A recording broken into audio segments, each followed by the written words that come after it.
Pow Wow, yo, yippee yay. Hello, everyone, and welcome to Pow Wow episode number 25. Cyrus is on vacation, and we're going to do something. We're going to be giving 100 Borg to someone who writes Happy Vacation, Cyrus, in the comments down below. Without further ado, Dan is with me here. Hello, Dan. How are you feeling today? I'm feeling great. Good morning, good afternoon, good evening, wherever you are in the world joining us. I am super happy to be here with, of course, Benji, looking after you guys this evening. Amazing. And without further ado, let's go right into the love of the community.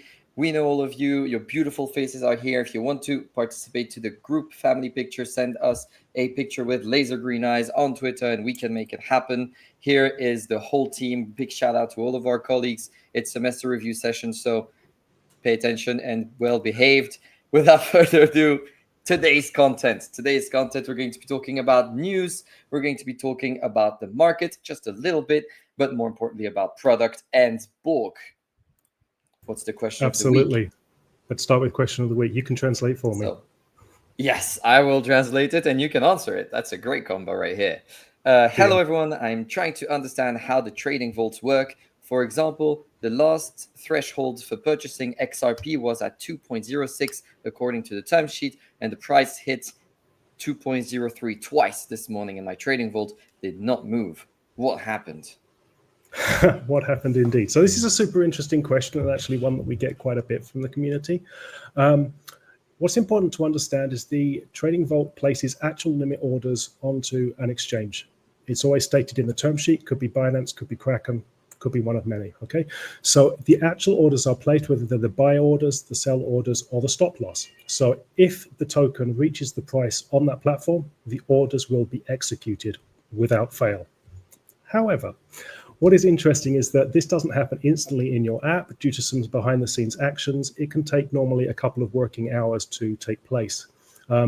Underlining working hours so that if it does take place the weekend, you're probably not going to see the update until the Monday, okay? So you don't need to worry if it doesn't happen instantly. It is happening behind the scenes. You just need to wait till the next day, and then you're going to see it in the app that the trade has happened. Hopefully that made sense. Beautiful. I think it makes perfect sense. Business hours, business working hours. We need someone basically to do it in the background. SwissBorg in the news. What's that all about? Yeah, perfect. So this is a beautiful example of some of the coverage that our exciting new integrations are getting. Of course, as we all know from the live event with Alex and Nicola last week, SwissBorg integrated the BNB Chain into the Meta exchange. This was received super well, and it's enabled us to do some interesting things that we're going to talk about in a little bit. But as you can see, some cool logos there representing us, Binance Square, CoinMarketCap, Business Insider, lots of cool names talking about SwissBorg and just carrying on this great momentum that we've got going on at the moment. And on the next slide, of course, we don't forget the French market. So, of course, our great partners at Cryptost and Journal de Coin have also helped us out with some wonderful coverage of this new integration too. It's cool stuff. Beautiful design on that Journal du Coin illustration. I really liked it as well, actually. It's beautiful, isn't it? Yeah, it's really cool. Moving on to the market outlook. This week in the SwissBorg Tokenverse, it's not very good. A couple of tokens are standing out, but most of the market is down. This is due to the obvious geopolitical tensions that are happening right now, which cause uncertainty. And we know that institutional and traders do not like uncertainty. It is not a very good thing for high-risk assets, which crypto is probably one of the leading high-risk assets right now, at least at the moment. Product update. Thanks to integration, 9 new Binance Chain tokens have been added. Okay, talk a bit about those. So, as we were just saying, exactly, the Binance Chain was added. We added the most famous of the Binance DEXs, which is PancakeSwap, connected that to the Meta exchange now. And this has enabled us to list straight away 9 BSC tokens. And really all 9 of them, cover a really broad reach of the BNB ecosystem. So there's chains here or tokens from DeepIn, there's DeFi, there's decentralized storage. I'm not going to profess to be an expert on all of them, but there's some super interesting tokens and they're definitely worth you checking out. AB there that was on the first slide actually is quite a fun one, because I think maybe Alex pointed it out if you were watching. This now has taken over the #1 slot in our Tokenverse over the last 12 months. So over the last 12 months, this is the one with the absolute highest growth. If I take a really quick look on my screen, I see 15,749% is its current 12-year increase. So hopefully somebody got on board that train. I missed it. Change GPT, Cookie, I like that name. And MYX Finance, as well as Sky. Cool name, weird spelling. XVS and ZKJ Polyhedra Network. That looks like something smart people are working on. Now, do any of these, Benji, do they meet your token, design requirements? I know you complain sometimes about iconography these days. Yeah, I've been saying for some time that I feel like projects are becoming less and less creative. IOs, I'm not too sure what they do, but yeah, I would say that a little bit more creativity is always fun. Sorry.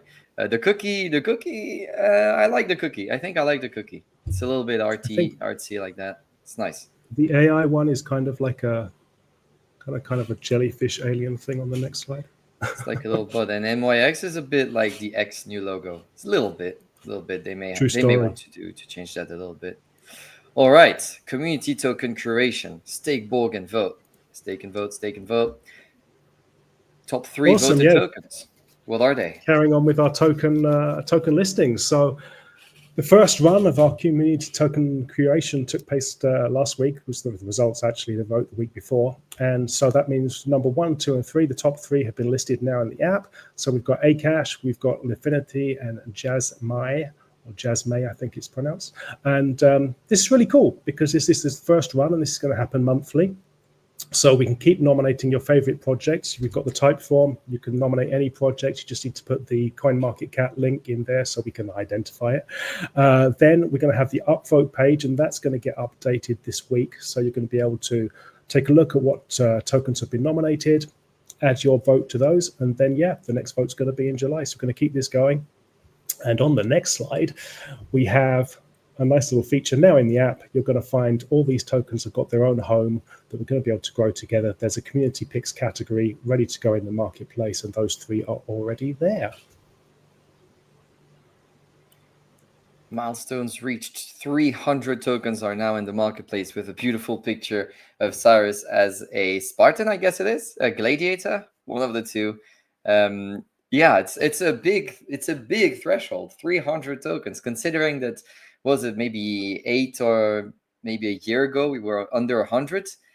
We've been making that number bigger and bigger on a weekly basis. And considering the extra decentralized exchanges that have been aggregated, it's just becoming a monster of a beast. That MEX.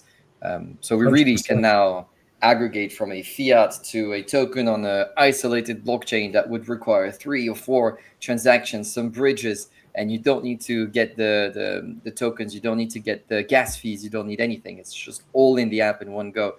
I think that's amazing. I remember the first days when I was trying to trade on Arbitrum for the airdrop. Arbitrum is a layer 2 on Ethereum, and I had to first send some Ethereum debt because otherwise I couldn't pay for the gas fees on that other chain. I just sent some Arbitrum and I noticed I actually can't do anything. So I had to do 2 transactions and then I could start trading there. I got lost. I sent one to Optimism instead because I selected the wrong thing on the bridge. It was just a mess. It was just a mess. Maybe I was a bit clumsy, but it was a mess. So it's so nice to be able to now just do it in one place instead of having to navigate all that complexity. Unless you like it, unless it's a hobby and you like interacting with a blockchain, and that's fine. But if you're 50 plus, I don't think that's something that you do on a casual Saturday night. I'm going to start trading on Arbitrum. So yeah, it's just such a powerful thing. So what we're saying is that SwissBorg is for people that have a life. Yeah, and also just simplification for people who don't. There's no reason that's no, I'm joking. But It's no yeah, it no judgment. Yeah. makes everything easier. Even going from Avalanche to Solana, I don't know a bridge yet that's more efficient than me just sending to my SwissBorg wallet, making the swap, and then sending it back out. I haven't found anything cheaper. So it's really powerful for all kinds of use cases. But being able to swap from a chain, like a legitimate, genuine chain, to another in one tap, regardless of where everything is and where the gas fees is being paid, is very impressive. Absolutely. Speaking of And something that I impressive, think super oh, something that I think super interesting that a lot of people miss out on is the ability now to add liquidity for tokens that we already had. So by moving on to these dexes and connecting to more and more of them, it could be a token like Avalanche, where we're suddenly tapping into the deepest liquidity that's out there on the DEX. So we're actually improving something that was there existing. So it's not just about new tokens, it's about actually adding more and more. So a BNB token that we listed already, like PancakeSwap, I mean, we've just opened up to their DEX. So guess what? The trades could hugely improve on that. And I think that's something that often gets missed. Moving on. yeah. If Bill Gates wants to do a $5 million transaction in one go and not clean up a company's order book, he'll have to do it through SwissBorg. So that's also very nice. I don't know why you put me bigger there, but let's move on. Exactly. So we have a new earn strategy coming on Thursday of this week. This is one that's been asked for a lot, actually, and has been cooking for a little while with the team. Cooking is Chiliz. This is Chiliz staking. So it is actual staking on the Chiliz blockchain. Okay, it uses two validators. Of course, you're going to find all of the information inside your app. Everything is there, all the information you need. But the key points here: 24 hours warm up, 4-day cooldown, but excitingly up to 15% right now. APY is what the team are predicting, maybe more. And it's a medium risk just because it does involve a bridge, but you'll find every detail in the app. And hopefully this is one that people are going to be happy about. Yeah, Chiliz is doing a very good job at competing in the, I don't want to say gambling, but kind of sports bet and or betting business right now, along with Polymarket. That's obviously doing a killer of a job. They really have something going there. I don't know much about the token supply, but I do think it's a token that has been through a few bear markets, so it's a good sign. And also, I like the new logo. It's cool. Absolutely, totally agree. Let's visit the sports center. Speaking of sports. So coming up, we have SwissBorg sponsorship of the FIBA Under-19 Basketball World Cup. This is actually taking place in Lausanne, if you didn't hear already. And it's starting this Saturday and running for 3 weeks. So if you are in the area and you want to pop along, there is going to be a SwissBorg booth, so you can say hi to team members. And also we have a plan for some mini games to take place during the matches, like the free throw shots from the halfway line and all this stuff that I would be terrible at. And if you didn't hear, on the 30th of June, we've opened it up. There's going to be an employees versus community match in the stadium, by the way, in the actual stadium that's hosting the World Cup. And if this is something that you applied for, it is super, super important that you keep an eye on your email inbox, because they're going out now, I'm told, heading towards you. So don't miss your invite, yeah? And then we'll see you there, and hopefully you can give the team a good game. Nice. I'm looking forward to seeing the videos. I'll unfortunately be off during that time. I'll be in the assembly next week from Greece. So speaking of, forgive me if my background might be a little bit sunny and non-professional, but I'll officially be on vacation. However, I don't want to miss a meeting with you guys and talking in the assembly about the next big things for loyalty. We're doing some employee testing now, so I'm teasing a little bit, but we're going to be releasing a V1 very soon of the rank system, so the evolution of the Borg journey. And we have a lot of big plans to iterate and to build on top of that throughout all of summer, and the first sneak peeks are coming over during the assembly. So I definitely want to present that regardless of where I am, and I will be making it. We'll also have a June recap, Borg monthly update, governance and staking updates. The numbers are very good on that side, by the way, so I'm super happy as well to be in that assembly. I'm going to skip one where the Borg numbers are not going to be that good. That way I'll let I'm joking, obviously.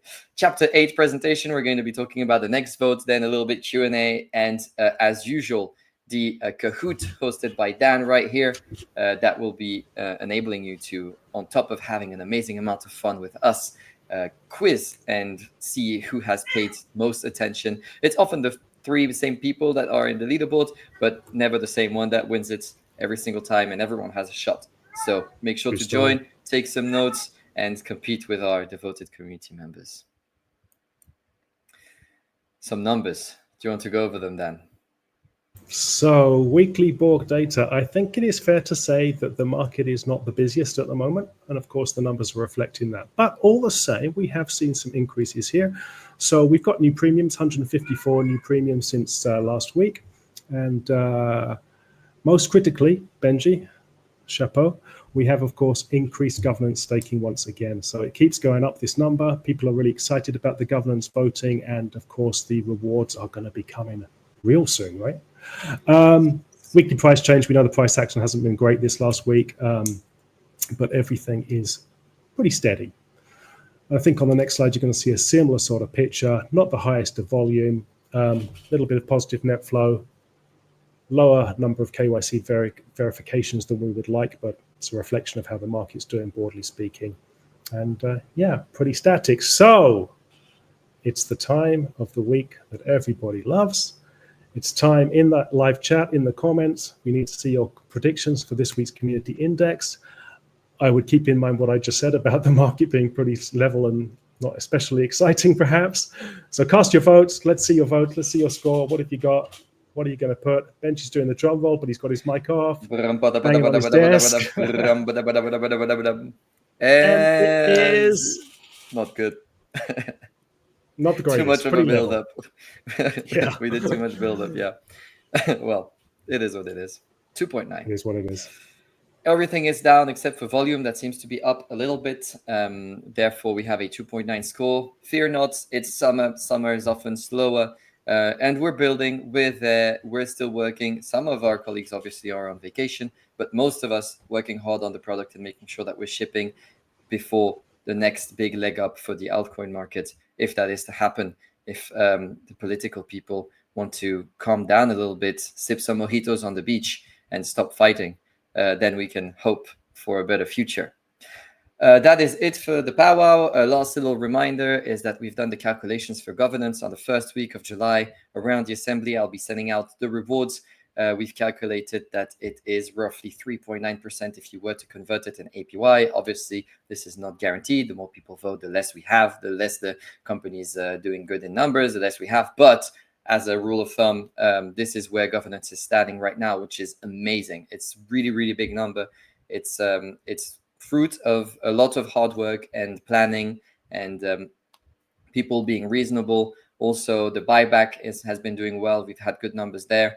And we're going to be buying back some more tokens, so we can look forward to the next few votes having similar kinds of importance on that behalf. So make sure you stake and vote, because right now that's probably one of the best things you can do with Borg. One of them, if you're not premium. Premium is also quite cool. So yeah, thank you for following. Dan, do you have something you want to shout out to the community before we rush out? No, I just want to emphasize what you just said there. I mean, the staking and seeing the governance taking place is a super, super exciting thing to be a part of. So it's really fantastic. So no, thank you very much, everybody, for watching this slightly unusual Pow Wow. I hope it wasn't too painful for you. I think we did okay. And as always, you can find me hiding on Discord if you want to hit me up. Never fear, DMs are always open, always happy to take questions from the community, as I know, of course, Benji and Danny are too. So there we go. So thank you very much for your time. Benji, I'll let you finish off with the immortal words.